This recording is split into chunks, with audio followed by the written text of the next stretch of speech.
வணக்கம். +2க்கு பிறகு என்ன பண்ணலாம், என்ன படிக்கலாம்? ஒட்டுமொத்தமாக நிறைய படிப்புகள் இருக்குது.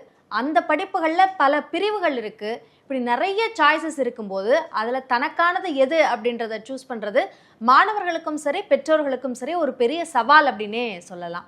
அந்த சவாலுக்கான ஒரு வழிகாட்டுதலை வழங்குறதுக்கான முயற்சி தான் இந்த நிகழ்ச்சி.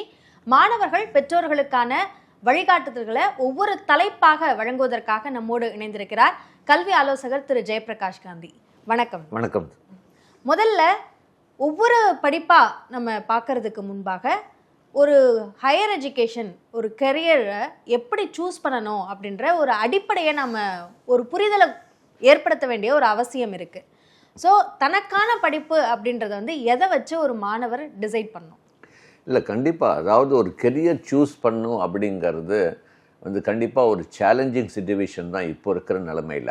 எனக்கு யாராவது ஒரு 10th ஸ்டாண்டர்ட் 12th ஸ்டாண்டர்ட் எனக்கு இதில் இன்ட்ரெஸ்ட்னு சொன்னால் பாவம் நான் கண்டிப்பாக நம்ப மாட்டேன். காரணம், ஒரு 10th 12th ஸ்டாண்டர்ட் ஸ்டூடெண்ட்ஸுக்கு ஃப்யூச்சரில் எப்படி ஒரு எக்கனாமிக் சிச்சுவேஷன் இருக்க போகுது, என்ன technology development, government policy decision எதுவுமே தெரியாது. ஒரு மேலோட்டமாக, அதாவது most of the youngsters decide a career in fantasy world without knowing the reality not the future. ஒரு மேலோட்டமாக, அதாவது என்ன சொல்கிறது, அதாவது ஒரு மாய உலகத்தில் தான் ஒரு கெரியரை சூஸ் பண்ணுவீங்க ஒழிய நிஜமான என்ன நடக்குது ஃப்யூச்சரில் அப்படிங்கிறது. அப்போ நான் எப்போவுமே சொல்வேன், எனக்கு இன்ட்ரெஸ்ட் இருக்குது, வாய்ப்பு இல்லைன்னு என்ன ஆக முடியும்? ஸோ ஒரு கெரியரை சூஸ் பண்ணும்போது ஃப்யூச்சரில் எதில் வாய்ப்பு இருக்குது, என்ன மாதிரி துறைக்கு வாய்ப்பு இருக்குது, நம்ம என்ன படித்தா நமக்கு வாய்ப்பு இருக்குது, என்ன மாதிரி ஸ்கில்ஸை டெவலப் பண்ணிக்கணும். இனிமேல் நான் படித்து எனக்கு வேலை கொடுங்க, அந்த காலம் மலையேறி போச்சு, என்ன தேவை, அது படித்தாதான் வேலை. அப்போ skill is becoming very important also. இனிமேல் இந்த கோர்ஸுக்கு வேல்யூ இருக்கான்னு நம்ம அனலைஸ் பண்ணதோட இந்த கோர்ஸ் படிக்கும்போது நம்மளுக்கு என்னென்ன ஸ்கில் நம்ம தேவைப்படுது. அப்போ உங்களுக்கு ஒரு பர்டிகுலராக நிஜமாகவே யூஆர் பேஷனேட் அப்படின்னா நீங்கள் ஒரு கோர்ஸ் எடுங்க. அந்த கோர்ஸில் என்ன திறமைகளை வளர்த்துக்கணும், என்ன திறன்களை வளர்த்துக்கணும், அதில் என்ன வாய்ப்புகள் வரப்போகுது ஃப்யூச்சரில், அதில் அமைகிற வேலை வாய்ப்புகளில் நம்ம என்ன நம்ம வளர்த்துக்கணும் அப்படின்லாம் நம்ம ஆய்வு செய்து தான் நம்ம இன்றைக்கி கெரியர் சூஸ் பண்ணியிருக்கு. மேலோட்டமாக சூஸ் பண்ண கிடையாது. அதனால தான் நான் எப்போவுமே சொல்வேன், நீங்கள் ஒரு 12th முடிச்சுட்டு ஒரு கெரியரில் உள்ள நுழையும் போது இருக்கிற சந்தர்ப்பம், சூழ்நிலை, வேலை வாய்ப்பு, டெக்னாலஜி நீங்கள் படித்து வெளியே வரும்போது டோட்டலாக மாறி இருக்கும். அப்போது ஜென்ரலாக ஃபஸ்ட்டு ஃப்யூச்சரை நோக்கி தான் ஒரு கெரியரை சூஸ் பண்ணுன்னு நான் சொல்வேன்.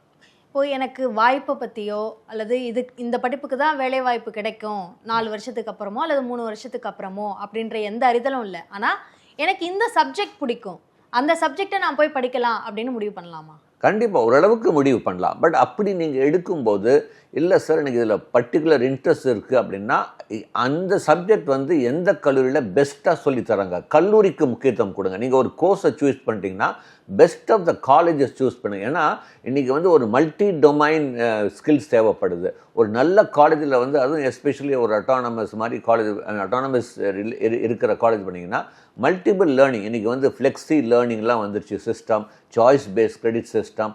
அப்போ நீங்கள் படிக்கும்போது நீங்கள் எடுக்கிற துறையில் தாண்டி அது எப்படி மற்ற துறைகள் இன்டகிரேட் பண்ணலாம். உதாரணத்துக்கு நீங்கள் ஒரு பர்டிகுலர் துறையில் நீங்கள் இன்ட்ரெஸ்ட் இருந்துச்சுன்னா அதில் நீங்கள் எப்படி ஒரு இன்டகிரேட் பண்ணலாம், கம்ப்யூட்டேஷனல் ஸ்கில் எப்படி இன்டகிரேட் பண்ணலாம், அந்த மாதிரி நம்மளுக்கு சொல்லித்தரக்கூடிய வாய்ப்பு தரக்கூடிய கல்லூரிக்கு நீங்கள் எடுத்து பண்ணணும். அப்போது நீங்கள் ஒரு passionate about one particular course அப்படின்னா சூஸ் த பெஸ்ட்.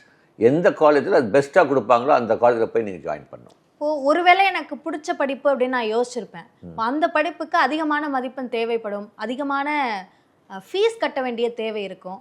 இது ரெண்டுத்துல ஏதோ ஒன்றோ இல்லை ரெண்டுமே இல்லாமல் இருந்ததுன்னா அப்போது அந்த மாணவர் எப்படி அவங்களோட சாய்ஸை மேக் பண்ணும்? இல்லை, கண்டிப்பாக இது நீங்கள் பார்த்தீங்கன்னா இன்றைக்கி ஃபஸ்ட்டு ஃபீஸுன்னு சொல்லும்போது கண்டிப்பாக இன்றைக்கி நம்மளுடைய மத்திய அரசாகட்டும் மாநில அரசாகட்டும் ஒரு ஸ்டூடெண்ட் எந்த காலத்தும் கொண்டு நான் தடை செய்யக்கூடாது, ஐ மீன் ஒரு படிப்பு மேல் படிப்பு தடையாக இருக்கக்கூடாது அப்படின்னா நிறைய ஸ்கீம்ஸ் எல்லாம் எடுத்துகிட்டு வந்திருக்காங்க. அப்போது நீங்கள் இப்போ உதாரணத்துக்கு கல்வி கடன், அதாவது நீங்கள் அதுக்குன்னு சில நெறிமுறைகள்லாம் இருக்குது, அது ஃபாலோ பண்ணணும். அது யாருமே அது ஃபுல்லாக பண்ண முடியாது. நீங்கள் ஒரு பேங்க் லோன் வாங்கணுன்னா ஃபஸ்ட்டு உங்களுக்கு ஆதார் மட்டும் கிடையாது, you should have a PAN card, உங்கள் அப்பாவுடைய ஜாயிண்ட் அக்கௌண்ட் இருக்கணும். அதுக்கு நீங்கள் வித்யாலக்ஷ்மி போர்ட்டல் அப்படின்னு நீங்கள் அதில் ஆன்லைனில் போய் ரிஜிஸ்டர் பண்ணலாம். There are scholarship portals are available. So இப்படி நிறைய விஷயங்கள் நீங்கள் உங்களுக்கு வாய்ப்புகள் இருக்குது. அதாவது இன்றைக்கி நம்மள்கிட்ட நான் பணம் இல்லாமல் நான் ஒரு படிப்பை நிறுத்துகிறேன் அப்படிங்கிறது ரொம்ப ரொம்ப கம்மி. ஸோ முடிஞ்ச அளவுக்கு நீங்கள் வந்து சப்போஸ் ஃபீஸ் கட்ட முடியலன்னா கண்டிப்பாக ஒரு கல்வி கடன் வாங்குறது தப்பு கிடையாது. ஏன்னா நிறைய வாய்ப்புகள் ஏற்படுத்தி கொடுத்தாரு. நாம் கொஞ்சம் செய்யணும், முயற்சி எடுக்கணும். முயற்சி எடுக்காமல் வீடு தேடி இடம் நாம் தேடி எப்போவுமே நான் வந்து எப்போவுமே சொல்லுவேன், வாய்ப்பை தேடி போகிறோம் தான் வாழ்க்கையில் ஜெயிக்கிறோம். வாய்ப்பை எதிர்பார்த்த வாழ்க்கையில் ஜெயித்தது சரித்திரமே கிடையாது. அப்படி இருக்கும்போது நாம் வந்து அது நீங்கள் பண்ணணும்.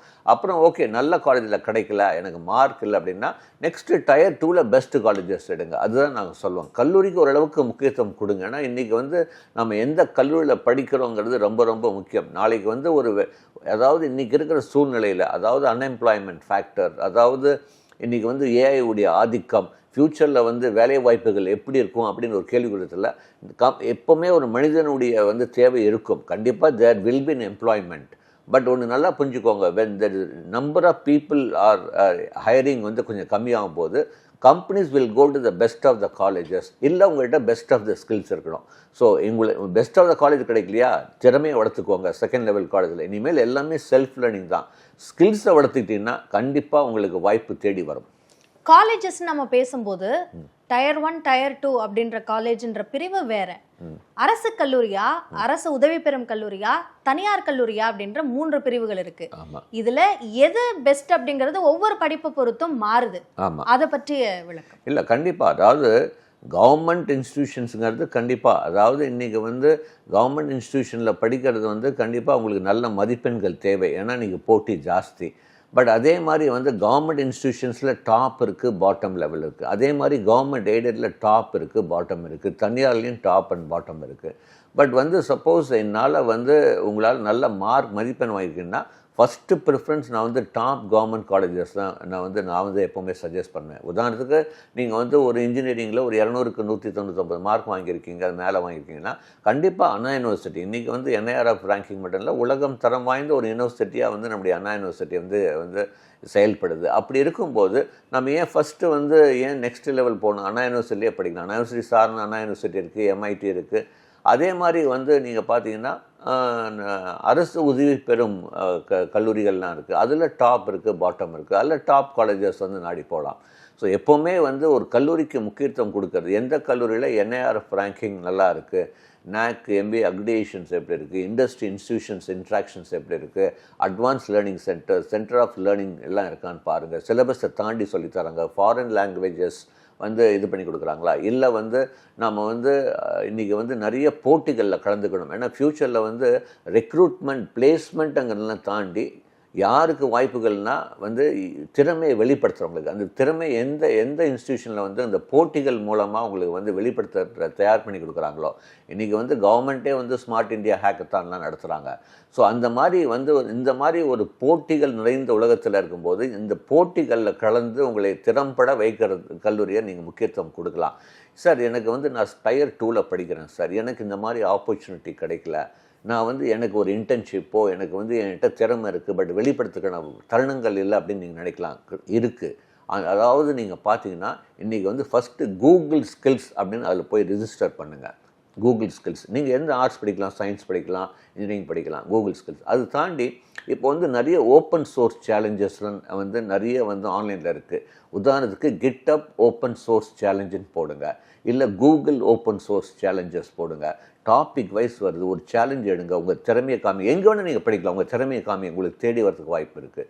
இதுக்கப்புறம் வந்து ரியல் டைம் ப்ராஜெக்ட்ஸ் நீங்கள் போய் ஒரு கூகுளில் வந்து ரியல் டைம் ப்ராஜெக்ட்ஸ் போட்டிங்கன்னா நிறைய விஷயங்கள் உங்களுக்கு வரும். ஸோ அப்படி இந்த மாதிரி வந்து நீங்கள் செஞ்சிங்கன்னா எந்த படிப்புக்கும் உங்களுக்கு வாய்ப்பு இருக்குது. ப்ராக்டிக்கலாக, அதாவது காலேஜில் நீங்கள் படிக்கிற தியரிட்டிக்கல் நாலேஜை ப்ராக்டிக்கலாக எப்படி எக்ஸ்போஸ் பண்ணுறீங்க, அது பொறுத்து தான் உங்களுடைய வேலை வாய்ப்பு அமைப்போகுது.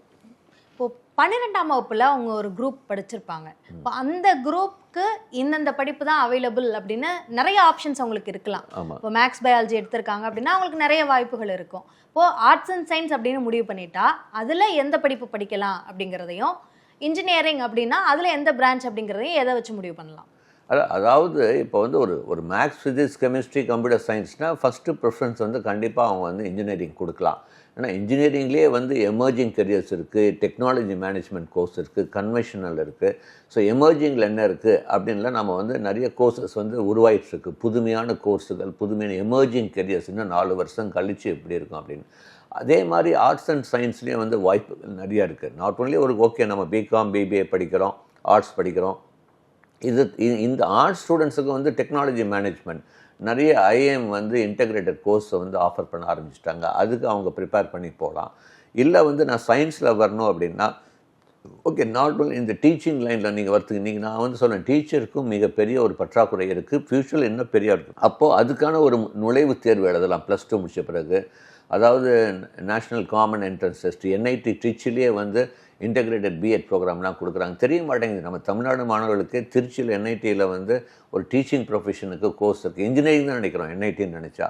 ஸோ இந்த மாதிரி வாய்ப்புகள்லாம் இருக்குது. கொஞ்சம் நாம் அலசி ஆராய்ந்து ஒரு கெரியர் நம்ம வந்து நம்மளுக்கு பிடிச்ச இதில் வந்து என்ன வாய்ப்புகள் இருக்குது, என்ன நுழைவுத் தேர்வுகள் எழுதணும், கொஞ்சம் முன்னாடியே ப்ரிப்பேர் பண்ணணும். அதாவது 12th பிகினிங்லேருந்தே நீங்கள் கொஞ்சம் வந்து ப்ரிப்பேர் பண்ணிங்கன்னா கரெக்டான முடிவு எக்ஸாம் முடித்த பிறகு எடுக்க முடியும்.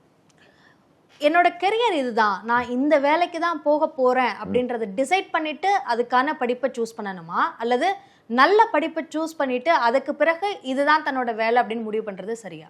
இல்லை, ரெண்டுமே இஸ் காட் ஈக்குவல் தான் அப்படின்னு சொல்லுவேன். பட் நான் இப்போ ஒரு 12th ஸ்டாண்டர்ட் ஸ்டூடெண்ட்ஸ் இருந்தால் I will only look at the future.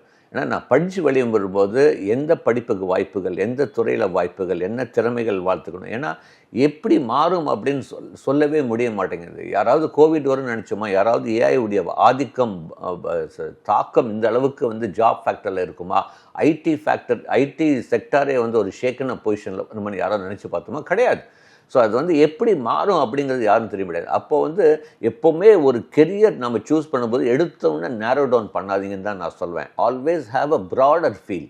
எப்போவுமே அது எஸ்பெஷலி யூஜியில் வந்து don't narrow down, always take a primary field, don't take the secondary field. எப்படி வேணால் நாளைக்கு மாறுறதுக்கும் வாய்ப்பு இருக்குது. அதனால தான் எல்லாம் நேஷ்னல் எஜுகேஷன் பாலிசி ஆகட்டும், ஸ்டேட் எஜுகேஷன் பாலிசி ஆகட்டும், எப்படி வேணால் ஃப்ளெக்சிபிளாக நீங்கள் மாறுறதுக்கு வாய்ப்பு தராங்க. அப்போ அதான் நான் வந்து எப்போவுமே சொல்லுவேன், ஓகே உனக்கு இன்ட்ரெஸ்ட் இருந்துச்சுன்னா ப்ராடர் ஃபீல்டு எடுத்து அதுக்கப்புறம் போஸ்ட் கிராஜுவேஷனில் வரும்போது ஸ்பெஷலைஸ் பண்ணும்போது நேரோ டவுன் பண்ணிட்டீங்கன்னா பெட்டராக இருக்கும். அடிப்படையில் ஒரு உயர்கல்வியை எப்படி சூஸ் பண்ணலாம் அப்படின்றதுக்கான நிறைய கைடன்ஸை கொடுத்துருக்கீங்க. நன்றி திரு ஜெயபிரகாஷ். நன்றி.